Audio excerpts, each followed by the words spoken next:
So, welcome back to this episode of the segment. And personally, this is a episode that is extremely close to my heart. I'm sure today's guest, when he interviewed me on the 10th floor of CGC2, Citigroup Centre 2 in London in early 2004, didn't expect that 21 and a half years later, he was going to be on the other end of a receiving end of the interview. It gives me huge pleasure to welcome Carl Froggett, Chief Information Officer at Deep Instinct, to the segment. Carl, welcome. Oh man, thank you for the introduction. And No, introduction hasn't finished yet. No, it hasn't finished. want you to say Okay. hello first. All right. So Deep Instinct is the first company to apply end-to-end deep learning to cybersecurity. In this role, Carl leads global infrastructure expansion and scaling of systems, security, and processes to support the company's international growth and strategic partnerships. Before joining Deep Instinct, Carl spent over 2 decades at Citi, most recently serving as head of global infrastructure defense and CISO cybersecurity services. He was responsible for delivering integrated risk reduction capabilities across Citi's devices and networks in more than 100 countries, and held a series of leadership roles spanning architecture, engineering, operations, and enterprise cyber services. Carl brings an extensive expertise in building high-performing teams, enterprise systems architecture, and aligning cybersecurity practices with the business priorities. He holds CISP and CISM certifications and earned a BSc Honours in Computer Science from Loughborough University in the UK. So, Carl, with all of that, what our listeners really want to know is how you became a bit of a pool hustler when you were at uni. So, start there. Oh, you remember all the good ones, eh? Well, yeah, certainly for the audience, Loughborough is, I think, still today the predominant sports university in the UK and Europe, and Olympians, Team GB, English rugby team, they cricket, right? They kind of go through Loughborough, and they have a really good sports, department. So let's just say that the intramural sports were pretty competitive. And whilst I was doing good, if you remember Raghu in the squash league when we were Yeah. in Victoria, and I think I was in Division One, I got crushed. So the one game that I was pretty good at, because I've been playing it since I was a kid, was pool and snooker. So I became the pool team captain of Rutherford, and we won the trophy 2 years in a row. So that's my sporting prowess in a nutshell. Amazing. And Were you, that's how it happened. were you hanging out in dimly lit bars, right? Just challenging anyone who stood up to your table, taking their money? Nah, I never did that sort of thing. It was more. I don't think. Oh no, I have played a couple of times for money. Actually, that, funnily enough, was here in Boca Raton, Florida. But no, just do it for the fun and the spirit, and it's still good today, and I have a pool table in my house. That was one of the things as a kid. I always wanted a pool table, and let's just say quite a few years after that dream, I managed to get it a couple of years ago, thanks to my extremely generous and understanding wife.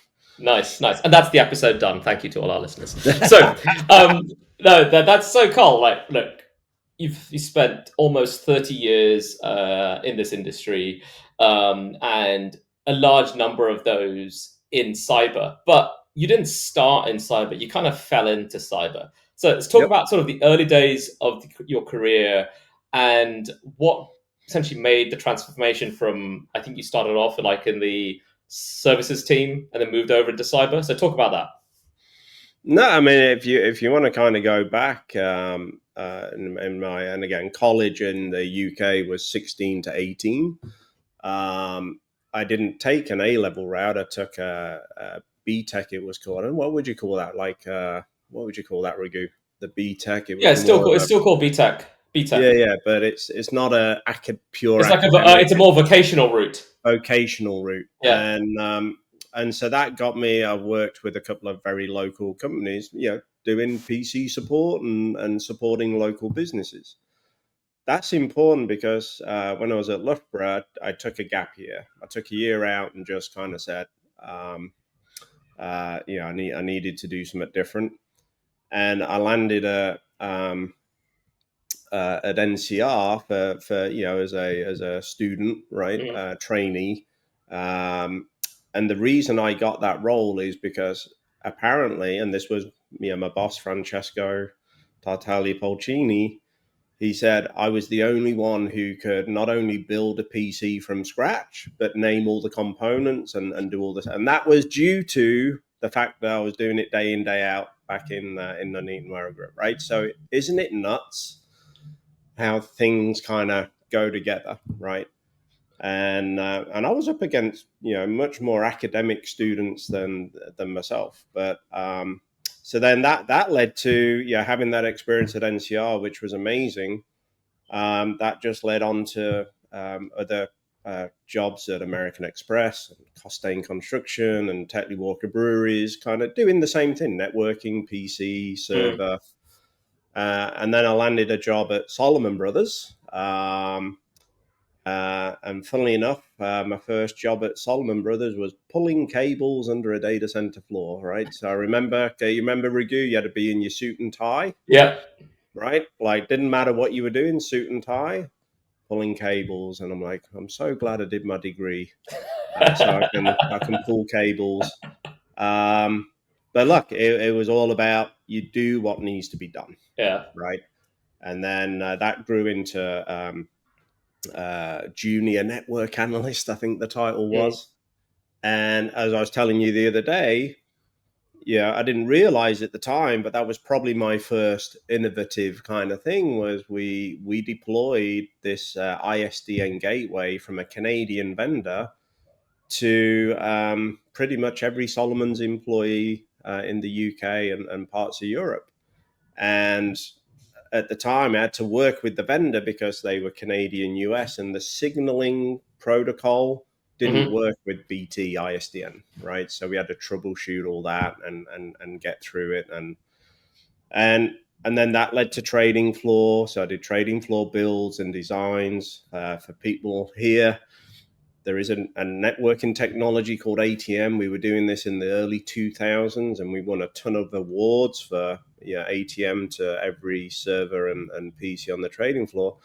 And then we started getting into MPLS and that Mm. connectivity, and that's how it kind of pivoted into cyber, because it was something that needed to be done, but it wasn't necessarily mature, right? So that's how I accidentally fell into cyber. Um, and the rest, as they say, is history, right? I mean, it's Yeah. been crazy.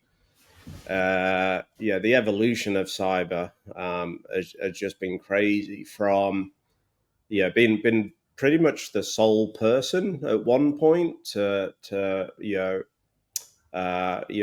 being the technical kind of lead engineer, managing a couple of people, making sure things got done, to then, as you say, um, ultimately that grew up. You were part of this, right? Mm. EISS. That was what, 250 people at its peak, Mm.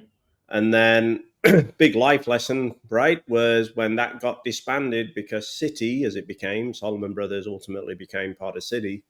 Um, they disbanded regional models and went global. So I went from a team of 250 something down to a team of 6 or 7. I have the Mm. original photo, and that became global infrastructure defense, Yeah. which I think when I left was approaching 300 people, right? So That's yeah, awesome. crazy times, man. So no, it's crazy times, and we'll talk about some of that stuff as we get along, right? But let's talk about just you kind of you said right, like early 2000s or late 90s, you were just sort of getting into cyber and were pretty much the Yep. first person like at Citi or Solomon Brothers at the time whose role was dedicated to cyber. So when you started and you think back, when you were thinking about cybersecurity or security or information security as it was then, what were the threats? What were you worried about? Honestly, I remember a large vendor that makes mainframes, right? If we're trying to avoid names, but they had a solution, an intrusion detection solution, right? And all I remember is it been massively expensive, and we didn't renew. We Yeah. turned it off because to your point, Raghu, at the time it was really more around less about threats, less about hacking, less Mm, about malware, viruses, whatever, right? Um, it was more around constraining connectivity, right? So it was mm, definitely more your firewall vendors, and I think that's around the time Checkpoint came out with the stateful mhm. inspection Yeah. firewall. I remember installing Checkpoint on Sun boxes, and it was Checkpoint was just a software package kind of thing, right? Yeah. Um, so we weren't really it nowhere near as mature as it is today, right? Like I make a joke, but it's totally true. We didn't really have a budget, right? We were seen as a necessary evil because auditors and regulators were starting to kind of ask. Mm, um, and really security at that time was a compliance function, right? So yeah. if you think of the other elements of security, of identity and data loss prevention, I don't think it really existed back then. um, so yeah, it was more of it wasn't seen as a business enabler at Yeah. all, Yeah. right? You were seen as a speed bump. Yeah. um, and so yeah, if I look back on that, what we had to do was make sure that the business understood why we were doing what we were doing. And Mm, if we didn't do what we needed to do, what it would mean for them, yeah. right? You can't trade, you might lose your banking, but without the scare tactics, right? I don't do scare tactics, just pure kind of, hey, if we don't do this will happen, Mm, right? An absolute, you'll fail an audit, you'll fail a regulatory, whatever, right? This could happen. And then again, there's a high chance of this happening, or there's a very low chance. yeah. But and so it forced you to do that because you were not in a you were in a weak position. It didn't have the gravitas it does today. Like, it's hilarious to me today. You can open the news every day. Cybersecurity is in multiple news stories in Mm, mainstream media. Now, you were reading the you know, Padlock Monthly magazine, right, for your security. You know what I mean? Like, it was just not accepted. It was, and then you had things like Cobred, Nimda, Stuxnet, yeah. and I can't remember the years, right? But you had the big Sony PlayStation hack and the Sony movie hack. So all those kind of big incidents. You had the Citibank actually had the Russia ATM, Yeah. right? So, Yeah. so those big incidents started to change the value and the optics of cyber to be honest, to be hopefully where it is today. Because I think what you said, right, actually in that, something that was really interesting, was really about, even because we talk so much today about how security leaders need to be able to frame the value of what they're delivering in the context of business outcomes, right? Yep. But what's and that keeps being pressed home as kind of a development area. But what you encapsulated was actually even going way back when, right, to when sort of this journey all started.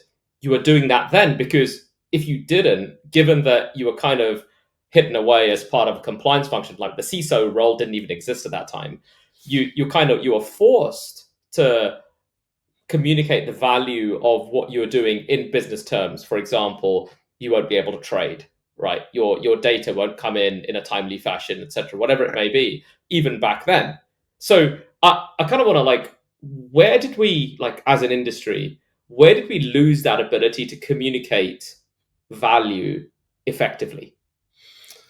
So, like, in my current role, I get to see a lot of different customers, Mm, and be on award winning podcasts like this one. indeed, Congratulations, mate! indeed. Well done. Thank you very much. Um, so I kind of get to see, and so one thing I think, and you do too in your role, right? Mm, So I'd love your perspective, but I still see companies today, large, enterprise, all the way down to small, that don't invest in cyber. Number one, right? So they're still, for whatever reason, don't appear to be too worried. But I think there's a thing here of, um, you know, if I if I'm thinking of what I just talked about, I had to win. I had to make sure that they really understood the value.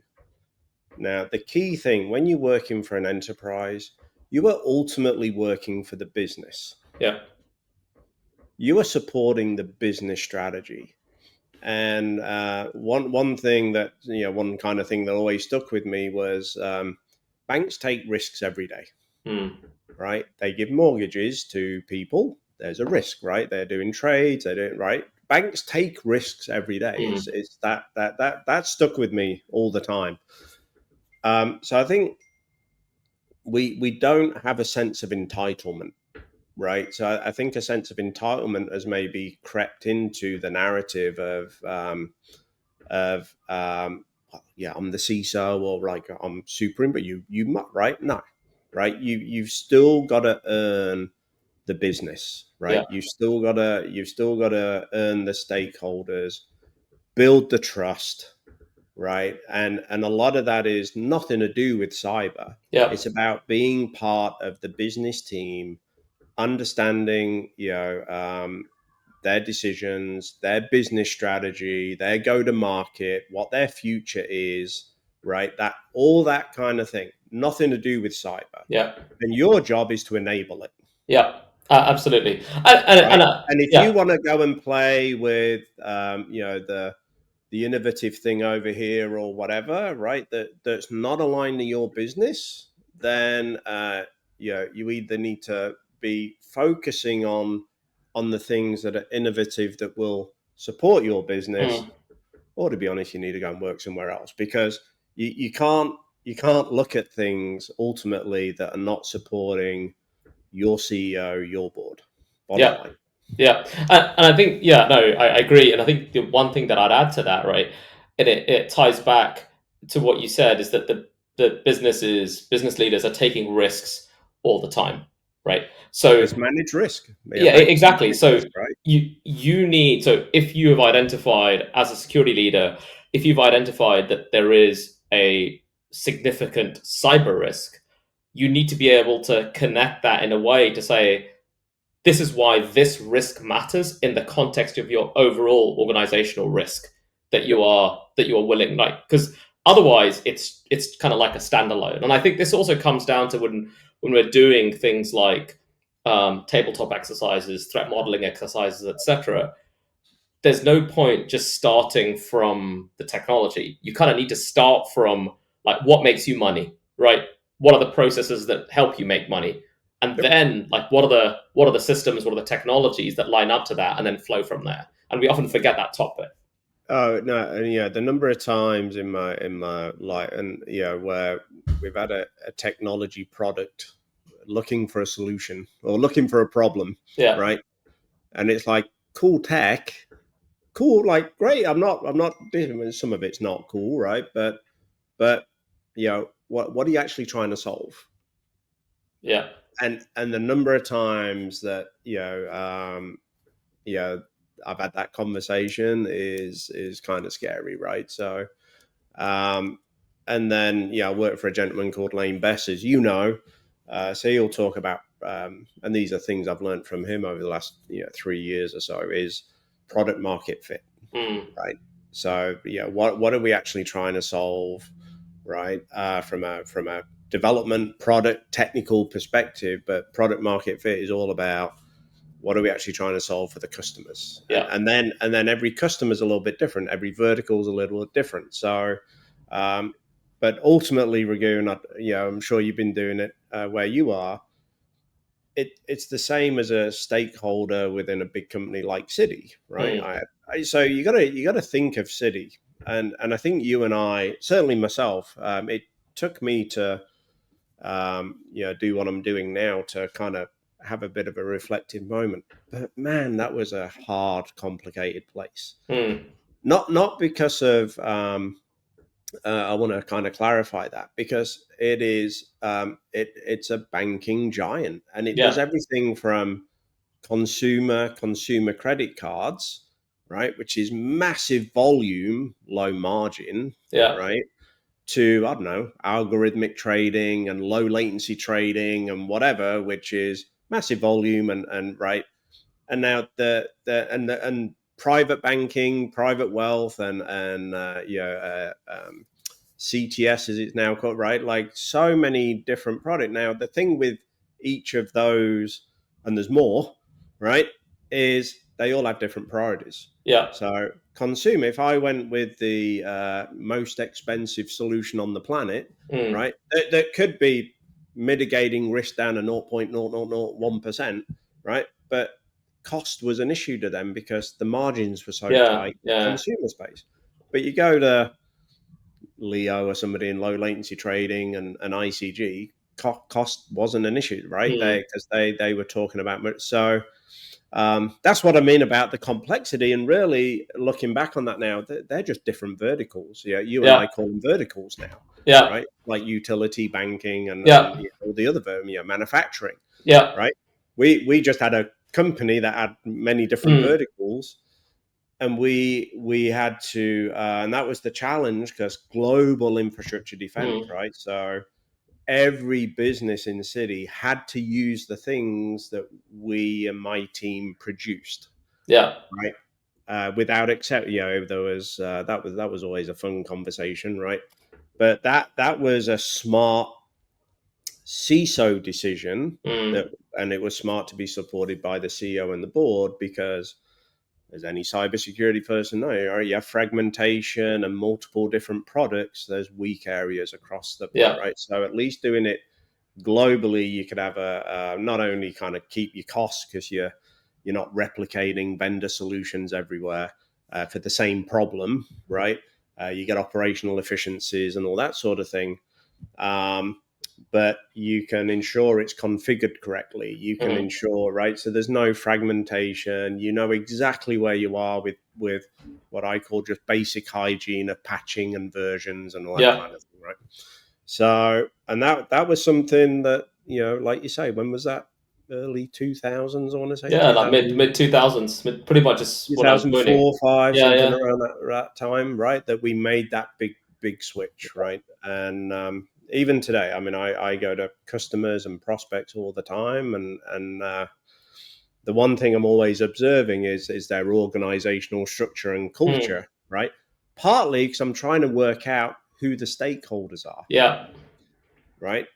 So yeah, part of my job is I'm not a salesperson, right? But part of my job is to help customers get the most out of our product Mm. based on what problems they have, Yeah. right? Yeah. And to Exactly. do that, I need to understand, like, and some of them are more mature than others, right? Yeah. No, and I think that last point, and we'll come back to sort of what you're up to at Deep Instinct in a bit, but that I think is just the key is frame it in. You've got to start off with what is the problem that the customer is trying to solve, and then work back from there to how your technology can help them versus, hey, I have this cool technology, right? Let me tell you about it, and then you'll figure out whether whether you've got a problem. Because either the customer realizes I don't have a problem, or because they're trying to retrofit, it becomes shelfware, and we've seen that. And look, I've done, I don't know if my sales people are going to listen to this, but I've upset them a few because I'm like, hey, we're not a good fit for that, Yeah. right? And this was and again, this is about stakeholders, and so when you're in a company, like I said, there's key stakeholders, Mm. right? So if I think of some of the things that we did, um, there was one time um, where I stumbled across Palo Alto networks, right? And we can talk about that in a minute, but I because it didn't come through any sort of path. It literally was me going to a conference in one of those 1 hour lunches Yeah, yeah, in one of the London hotels with the rubbish projector screen and all that, right? yeah. Palo Alto. This was then when they were a startup, Yeah. all right. They were on version 1, right? Neozuk, I remember, and the reason I went because I'm like Neozuk, I know NetScreen and Juniper. I want to go and listen to what this guy has to say. And I left that. There's a whole story behind that, but I left that, and I'm like, this is game changing, Yeah. right? And I tasked. You remember Howard and Eric? I'm like, I need you to test this now, Yeah. right? Like, I'm like, stop what you're doing. You're testing this now, and I still use this phrase today. This when Howard kind of went, Carl has been PowerPoint engineered, right? Right? And I still use that phrase today because I think it's awesome. Thank you, Howard. Right? We'll make sure he listens to this. No, yeah. I mean, I don't know if he'll remember. It was a long time ago, but he and Eric like went away and kicked the tires. I think for 2 weeks. I literally I told them to stop what they were doing. I was so excited about what they said they could do. Yeah. Right. And they then asked for another 2 weeks because they didn't believe the results when compared to what we had, right? And so I'm like, fine. Now here's the thing, right? So now I've got this amazing thing, that we'd proven out, but man, nobody believed it, right? And I'm not kidding. I'm like, I wanted to, and there's a cost element and whatever, but I'm like, we need to put this on all the internet facing stuff. Right? And it's big money, right? But I couldn't get buy-in. I couldn't get, for Charles at the time, it was a bit too risky, right? Like, we got to prove it out. We got to go slow. Yeah. And it was just one of those times. I'm like, we gotta move, right? This stuff is game changing. So I'm going to go back to what I said. So now I had a freaking crazy good technology. Yeah. That's looking for a problem. Yeah. Right. And I thought the problem was at the time, I got these stateful inspection firewalls. We can't do line speed. We can't do SSL inspection. Right. Whatever. That was a problem. Right. But I couldn't get anybody to buy in because they wanted to prove it out and go slow. So it just so happened that we were renewing our IDS. Yes. So IDS is out of band. It's out of band, right? So if it all goes wrong, there's no business impact, right? It's all on Carl because we don't have IDS. Yeah. And so this goes back to what we were just talking about. So I went to Ali Jahangiri, right? Yeah.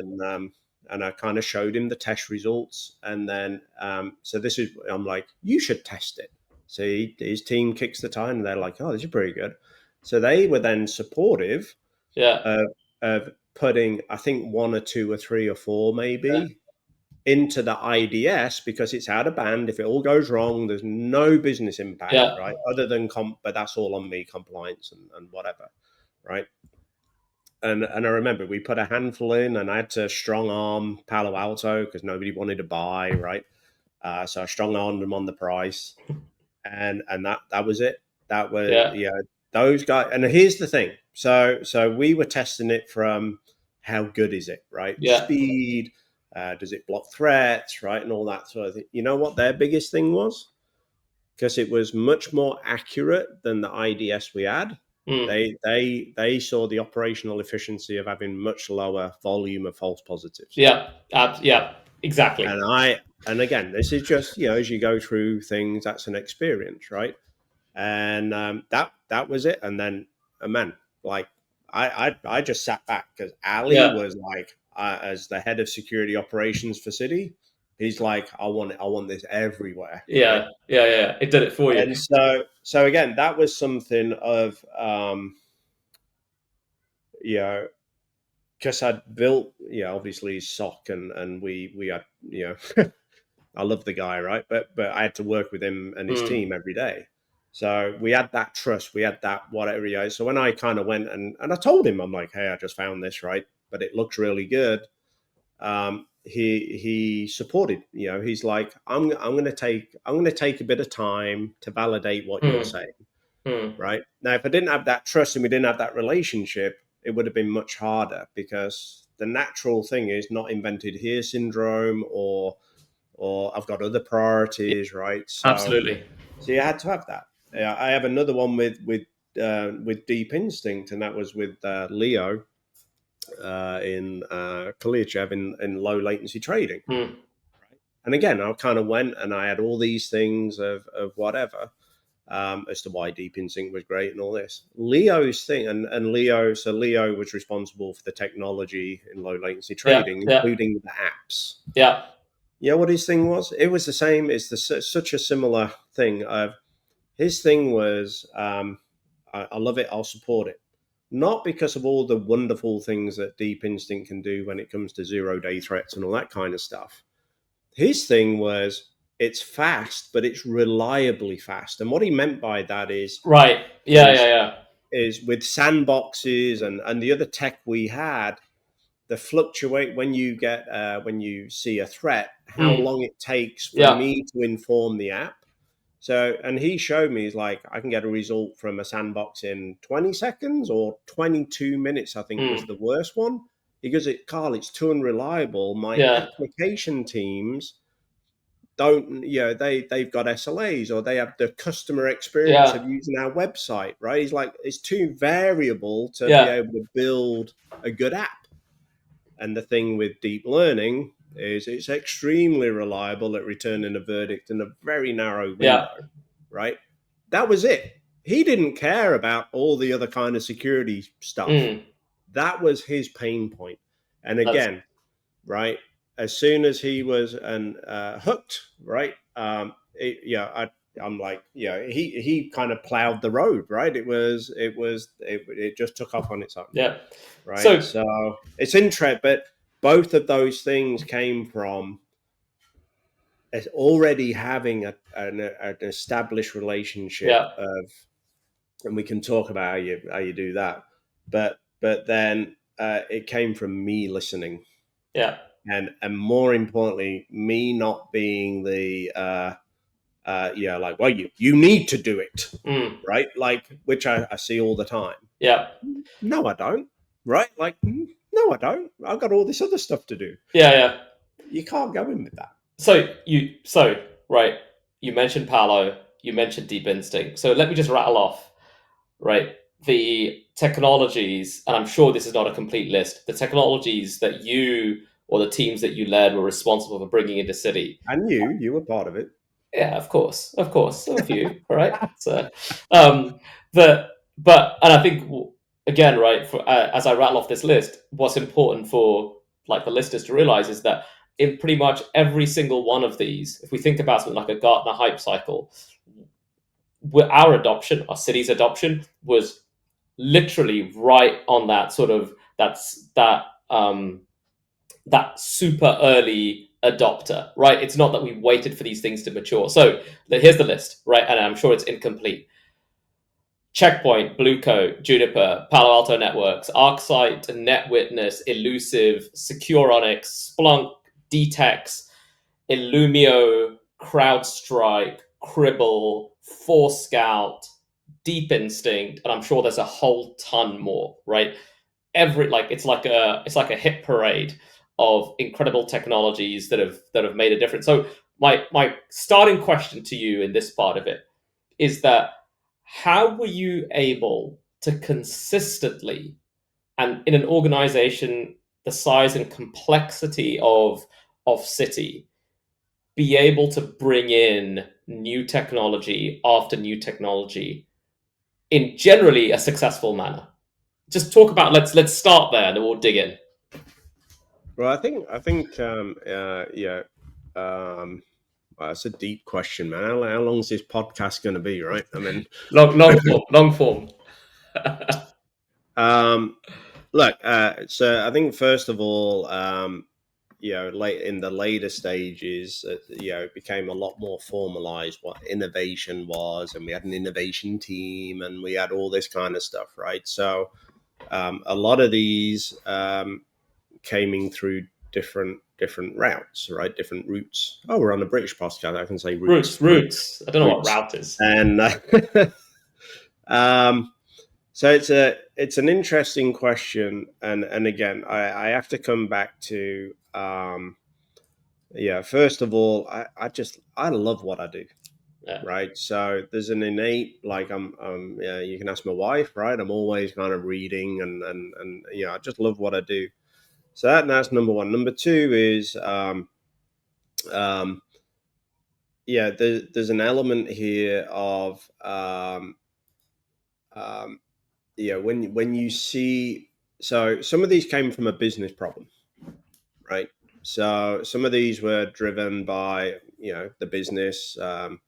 So you think of yeah, and again, the audience have got to understand, right? Like I'm a little bit older than most people, right? I started, that example I gave at the start. People didn't have internet at their houses. Yeah. Pages were a thing. Yeah. BlackBerry, like I remember when BlackBerry came, right? But we had pages with little keyboard thing, right? So it's really changed a lot, but it equally it hasn't. There's things that you're able to see. The big thing for me is listening. Mm. It's what so you work for the CISO. We had an amazing CISO in Yeah. Charles Blauner, Yeah. right? Absolutely.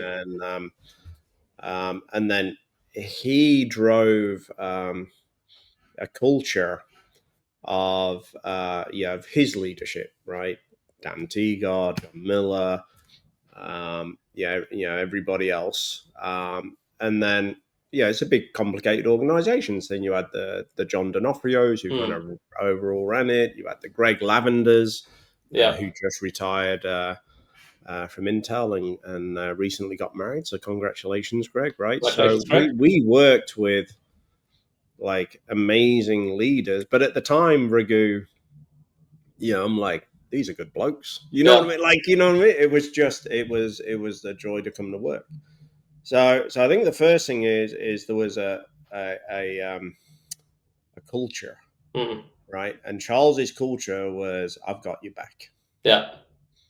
I've got you back, right? So quite a few of these, for example, he would say as we were looking at things, and again I remember this. He's like, "Let me worry about the money. Mm. You tell me what the right thing to do is." Yeah. Right? Don't you worry about like so he's kind of and it's good, right? But bringing these in, it's all about um, again. Some of them are very much we have the problem. Let's go and find the Mm-hmm. right thing to do. Um, and I'm just thinking through some of those. They arguably were the slower ones. Mm. Why? Because you kind of, we know what the problem is, we've scoped it, right? And then, we go through this when I did the SASE stuff, right? Yeah. Which ultimately went to Zscaler, right? Mm. But we can talk. That was a interesting one. But you do the market analysis, right? You're like, there's I don't know. In the SASE, there was over 30 vendors that we Yeah. considered. Yeah. So to be blunt, that took a year to whittle it down, Mm.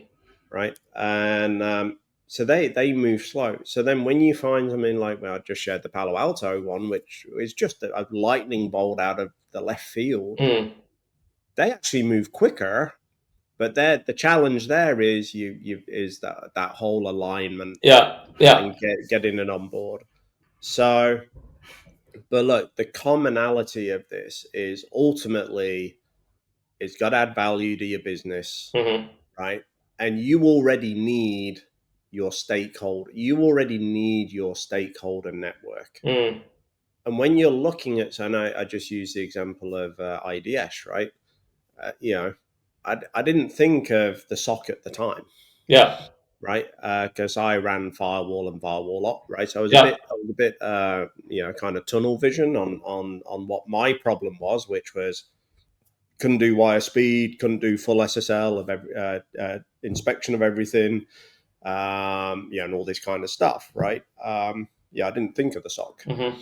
right? And ultimately, like I say, it became like I just let Ali go and clear the way, and we Yeah. managed to get them what we done. So you need to be able to pivot. You need to be able to take a step back. You need to listen, right? Sometimes, and you think you have something good, Mm. but if you listen to what people are, truly listen, Yeah. not what you think you want to hear, right? It'll actually help you understand and maybe change your pitch and be successful, right? But I think the other big thing with certainly what Charles and John and Dan and everybody else was you if you were transparent, it was Mm. okay to fail, Yeah. and that's huge. Yeah. Um, yeah, again, if you don't want to fail, you're not taking any risk, right? Yeah. And cyber to me has always been a if you're too slow, you're going to get breached Yeah. because that's how bad actor. Even the script kiddies back in the day, but especially now with generative AI, Yeah. the low hanging fruit is the old stuff. Yeah. Right? So you can't be too slow, in my opinion. I'd love to see the comments on this one, right? But equally, there is a risk of being bleeding edge. But you're not going to be bleeding edge everywhere because you Yeah. don't have the resources and the time. So Yeah. you need to choose where you want to be bleeding edge, and that might be supporting something that your business wants to do that Mm. they don't currently do. I remember when we were doing digital banking, Yeah. right? A mobile phone, mobile security, and Yeah. and the evolution of biometrics, and Yeah. right, we had nothing in the toolbox for Yeah. that, right? Yeah. So that Transmit. was a great example of absolutely have to support the business strategy. Yeah. We have no choice, right? But it's a hard one to say, but it's all those characteristics. But a lot of it comes down to you've got to have the trust of your business, Mm. and that comes before you go to them with a solution, an idea, or something that you need buy-in with, right? And then you need to have that culture of this isn't going to work all the time, Yeah. right? You got to have the culture of failure, but you got to have the transparency. So the number of times I was nervous being in front of Charles or Mike Whitaker, or Mm. right, knowing that I had that we hadn't been successful in whatever it is. Yeah. But it was all as long as you were prepared, and it's like here's why, right? Um, I won't say all the time, but 90% of the time it was understood. And it's like, well, Yeah. what's your new plan? Yeah. Yeah. And so again, you go into those things prepared. Yeah. I knew what they were going to ask, right? So you don't kind of go, "Oh, get back to you on the new plan." No, you needed to know what you were going to do, and every time you learn from it. Yeah. Every time, so Absolutely. you get better at it. So those things become a little bit less and less, right? Absolutely. Those were great experiences. Fun times. Fun Wait, times. let me throw it back at you. You were part of this, right? You Yeah. were like, so you've got a different perspective because my job was to and I don't know how good a job I did of this, mate. Looking at your grey beard there, maybe not too much, right? But yeah, my job I always felt was to filter out the noise and the Mm. distractions so that you all could get on and solve the problems, Yeah. right? And my job was to manage upwards and sideways, sideways to business stakeholders, upwards to CISO and the business execs through, and then the regulators and the auditors and all that kind of stuff, right? Um, yeah, that was my day. But my other day-to-day job was looking after you as individuals in the team. Yeah, absolutely, and no, I think that the the culture of that time. I'm really glad that you mentioned some like just really key individuals who enabled that culture. Right, Greg, who, as you said, has just retired as CTO of Intel, former CTO of VMware, but before he did all of that, was our head of engineering, and who sort of very much came in and established that innovation and entrepreneurship culture that you said, right? As is that like it's okay to we're not expecting it to be right and successful every time, but continue to push the boundary, push the limits of what we can do, and then of course, right, then to support that, like Dan Tigar, who is sort of head of security engineering, Charles as the CISO, Charles Blauner as the CISO, John Miller as head of security operations, you in your role as head of infrastructure defense engineering. Essentially, this great sort of network. And I know you speak about this, right? None of these, they didn't all share the same reporting line, right? So it was Yep. very much right that it could easily have been, oh well, hey, like that's none of your business, or like I have my own priorities, you've got your own priorities, just stay in our swim lanes. But this was very much always aligned, right? And it's like, let's agree that these are the right problems to solve, these are the right things to do, and we're going to work on it together, or we're not going to do it at all. Not so, no halfway houses. And I think definitely from our perspective, it then felt that, look, if there is something relevant and exciting that we think we should be looking at, we can bring it, right? And as long as we can communicate that effectively, right, we're going to get a chance to show the value, right? As opposed to just being told, oh, that's not a priority. And I think that was a great, I mean, exciting time to be there, but also Yep. such like feeling sort of in terms of the growth that I think individually and collectively we all had was incredible because of that, essentially that culture and that ecosystem that had been created.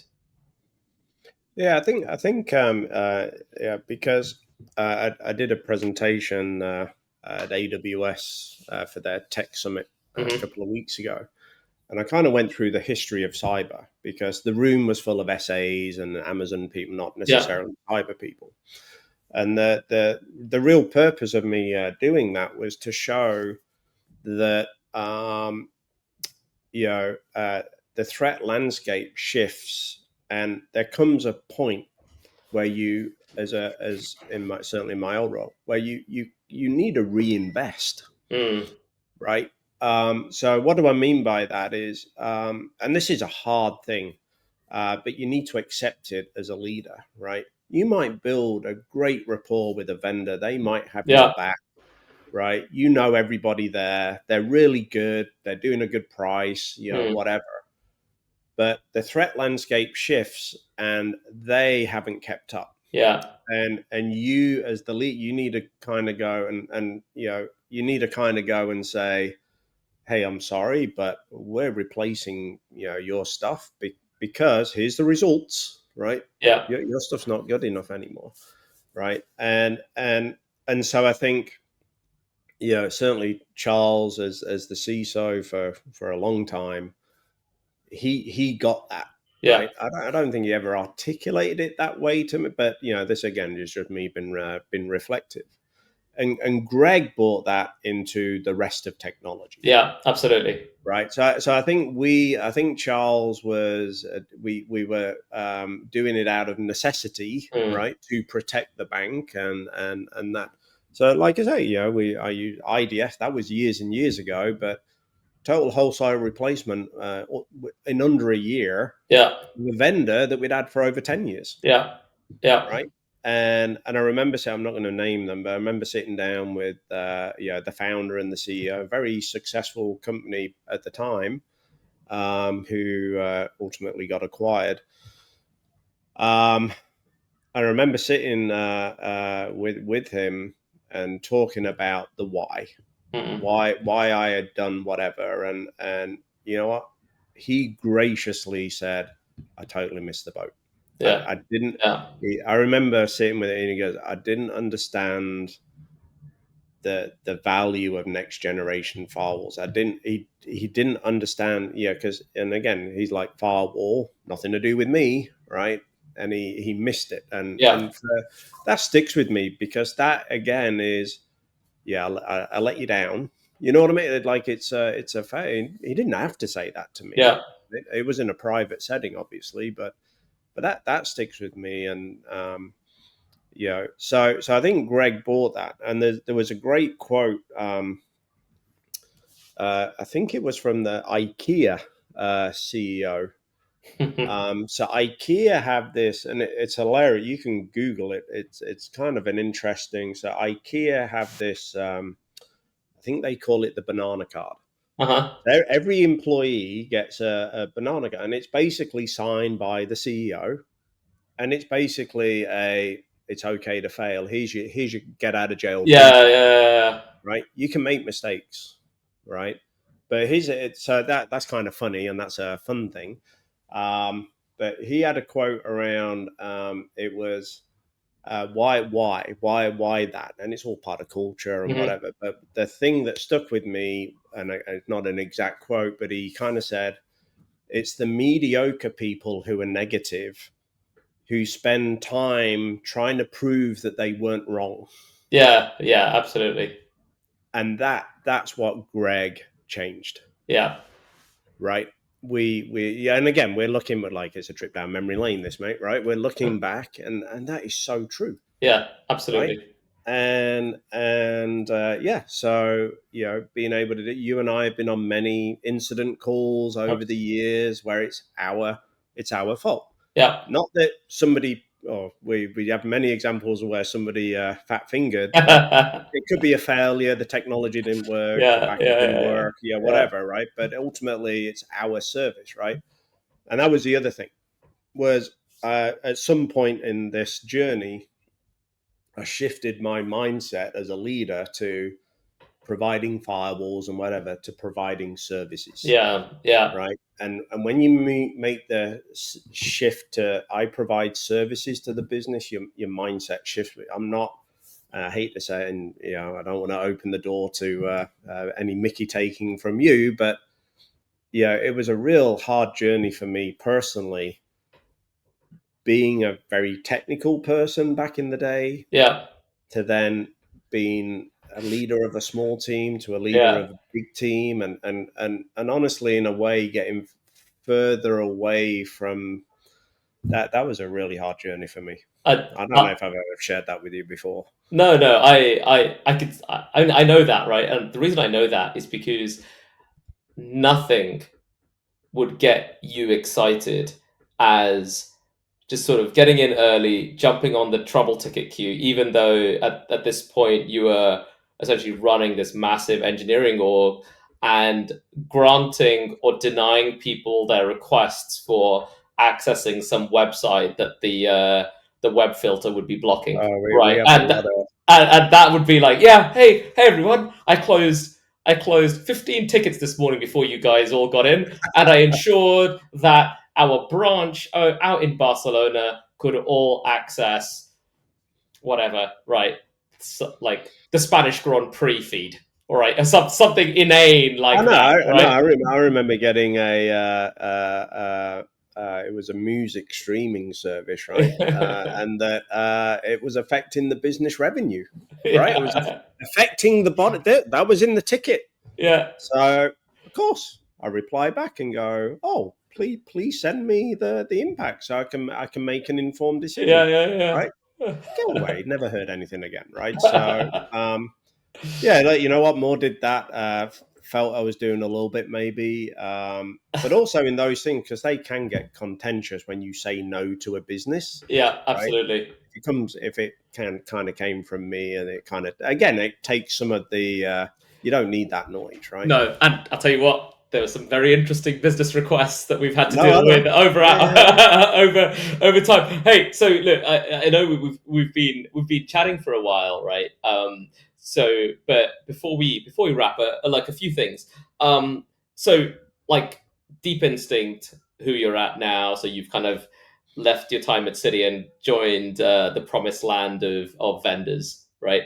And you're at Deep Instinct, and of course, like AI is everywhere now. I mean, it's like Yep. it's sort of, I don't want to trivialize it, but talk about like Deep Instinct's approach to solving the endpoint problem. Well, I think when I joined, actually, Deep Instinct, came across Deep Instinct by um, working at City, and ultimately, as I kind of mentioned earlier, bringing them on board. So, what I would say is, the endpoint. Yes, we have a solution for the endpoint, but really if you look at our product portfolio over the last kind of 2 or 3 years, which I would hope I've had a little bit of an influence in, it's really about taking our unique core differentiation, which is deep learning, which Mm, is the most advanced AI, right, available. And again, it's one of those paradigm shifts. So, you and I and Dawn and others, we deployed machine learning kind of technology 15 years mm, ago, right? Um, and certainly in a lot of use cases, it's had its time. mm, Um, and we do. I've done many of these live demos where we use generative AI. Now, here's the thing. So it was coined dark AI. That's the dark web, right? And these are just LLMs that have had their guardrails removed. So yeah, you can tell it to build ransomware and it'll happily do it all day long, yeah, right? So what you have now, and it's such an interesting time, you now have with the generative AI tools, people like you and I, we can build what we used to call nation state sophisticated threats yeah, in seconds. yeah, And we do a live demo. Maybe, mate, we can include the link because we have a recording yeah, of yeah, it. But we do sure. a live demo in front of every prospect, right? And we do the live demo. We use an AI that's actually on the public internet, not even on Mm, the dark web, mm-hmm. that you can subscribe to, I think, for $50 a month, right? And we demo this in live in real time, and obviously we pray to the demonstration gods every time we're doing a live demo, and but yeah, and we show how easy it is. But more importantly, we show through the results from Virus Total Mm, how it blasts through everything.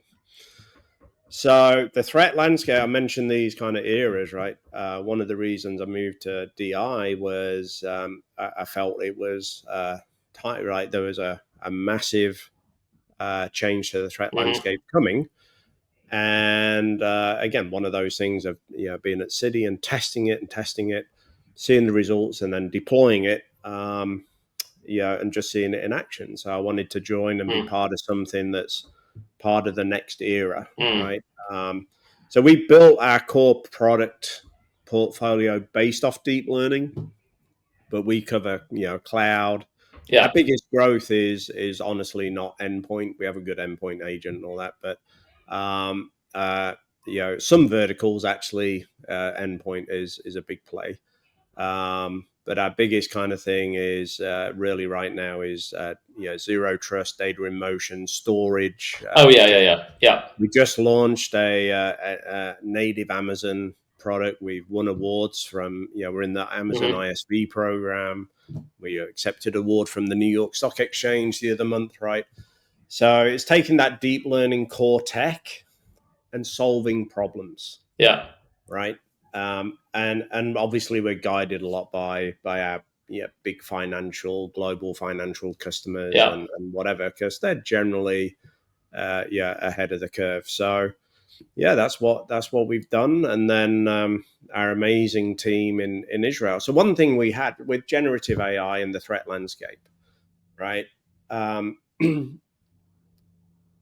everything that you and I have known mm, is no longer relevant. mm, So and again, as I was putting this kind of thing together for AWS, what do I mean by that? So if I go all the way back to the start, we had hashes, yeah, right, and then we had signatures, yeah, and then the bad actors had, I don't know, kind of tweak one character and the signature wouldn't work. So then we had heuristics. Now mm, heuristics were awful, mm, false mm, positives and whatever, right? And then and there's a whole bunch of other technologies in here as well, CDR, browser isolation, right? I'm kind of right. yeah, There's a whole, but yeah, each era you can kind of see this is no longer good enough, right? Um, and we we go through now. Why I'm saying that this is totally fundamentally a new era is because using the dark AI generative LLMs, you've got the kill chain, mm, right? So we live demo creating nation state sophisticated malware in seconds and blowing through everything that people have today. Yeah. Right. And that's on a publicly available LLM. Yeah. Right. So the bad actors now, and Microsoft have confirmed that they're seeing AI, LLM, generative AI, Yeah. scraping LinkedIn for Yeah. reconnaissance, Yeah. right? Google and others have talked about vulnerability and exploit, kind of 0-day exploit, right? So that's delivery. Mm. We can demo all day long malware, ransomware. And then obviously you've got the sophisticated phishing, the deep fake, the deep fake video, the deep fake audio.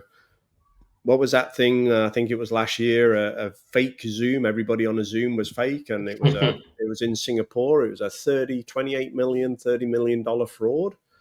The poor employee joined a Zoom and thought he was talking to the CFO, and it was all fake, right? So this is what I mean about we're in a new era, because everything you and I have done and the listeners to this have done historically relied on the fact that we knew something. Yeah. We saw the bad thing and then we created a signature, right? Yeah. We saw we saw some behavior and the heuristics or machine learning kicked in, right? Now machine learning, and again, machine learning has a place in some use cases. I don't want to kind of say it's totally dead. Some use cases, but when the everything is unique and 0-day, the machine learning, you training models all the time. Yeah. Deep learning, we only release our model maybe once or twice a year. It's just fundamentally different. And this is the I remember when I first heard about deep instinct and deep learning, I didn't believe it. I'm like, that's not, you can't do that. And that was based on my experience, right? Not what's reality.